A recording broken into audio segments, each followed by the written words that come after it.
দেখো বগালেক থেকে যখনই কেওড়াডং-এর উদ্দেশ্যে রওনা দেয় তখনই মাঝখানের রাস্তাটা এতটাই উঁচু আর এতটাই খাড়া, মাঝখানে সবাই যখনই উঠতে যায় তখনই পড়ে যায়। তো বেশ কয়েকদিন ধরে দেখতেছি অনেকে উঠতে গিয়ে পড়ে যাইতেছে, তাই আজকে আমরা আমাদের টিম নিয়ে ওখানে চলে গেলাম আর দেখি আমরা উঠতে পারি কিনা। যেখানে সবাই সিঙ্গেল উঠতে গেলেও কিন্তু পড়ে যায়, মানে এতটা খাড়া, তার মাঝখানে কিন্তু আমি আমার পিছনে 80 কেজির একটা ফিলিয়ন নিয়ে উঠার চেষ্টা করবো, দেখি উঠতে পারি কিনা। তবে ওই দিন ভাগ্যটা খারাপ ছিল যে অনেক বৃষ্টি হয়েছিল, তাও রাস্তা পিচ্ছিল হয়েছিল, অনেক পিচ্ছিল।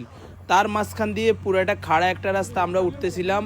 আমাদের সামনে যে আমাদের টিমমেট দুইজন ছিল তারা কিন্তু উঠতে গিয়ে তাদের গাড়ি আর উঠে না, পরে তাদের ফিলিয়ন যারা ছিল তারা কিন্তু নেমে গিয়ে গাড়ি ধরছে, এরপরে আস্তে আস্তে তাদের গাড়ি উঠানোর চেষ্টা করছে। কিন্তু আমি আমার ফিলিয়ন না নামায় দেখো উঠানোর চেষ্টা করতেছি। তবে কি মনে হয়, এটা মনে হয় ছিল আমার ভুল সিদ্ধান্ত।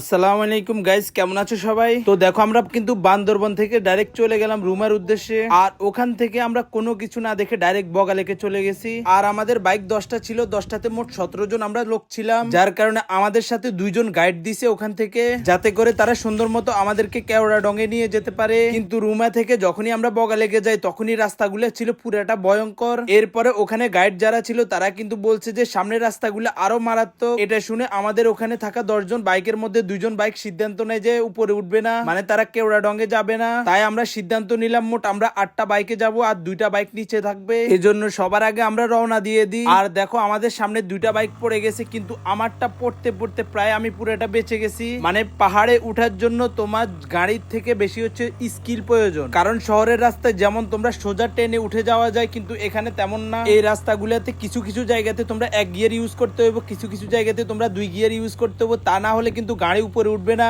আর এই অবস্থায় তোমরা যদি 1 গিয়ার দিয়ে ফুল পিকআপ দিয়ে ছেড়ে দাও, কিন্তু এটা আস্তে আস্তে পুরোটা উপরে উঠতে গেলে দেখবে আস্তে আস্তে গতি কমে যাবে। তার জন্য তোমরা একটা টেকনিক ইউজ করবা, মানে তোমাদের যে ক্লাচটা আছে ওটা হালকা হালকা করে ধরবা, আবার ছেড়ে দিবা, ধরবা আবার ছেড়ে দিবা, এতে করে ইঞ্জিনে শক্তি পাবে আর গাড়িটা সুন্দর মতো উঠে যাবে। যদি তোমরা 1 গিয়ারে ফুল পিকআপ দিয়ে রাখো তাহলে কিন্তু দেখবা এক পর্যায়ে গাড়িটা থেমে যাবে আর গাড়িটা পড়ে যাবে। তাই ক্লাচটা একটু একটু করে টান দিবা, যাতে করে গাড়ির ইঞ্জিনে শক্তি পায় আর গাড়িটাও শক্তি পায়, উপরের দিকে উঠতে থাকে। পরে যখনই দেখবা মোটামুটি একটা স্পিড আছে তখনই তোমরা সেকেন্ড গিয়ার পরিবর্তন করবা। দেখো আমাদের টিমমেট কিন্তু অনেকগুলো পিছনে পড়ে গেছে, এমনকি তারাও বাইক নিয়ে ওখানে পড়ে গেছে। তবে সবাইকে ফেলে আমি আমার 80 কেজির ফিলিয়ন নিয়ে কিন্তু উপরে উঠে গেছি।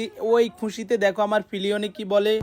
এই উচ্চ রাস্তা উঠতে গিয়ে সবাই ব্রেক করে আমরাই পাস।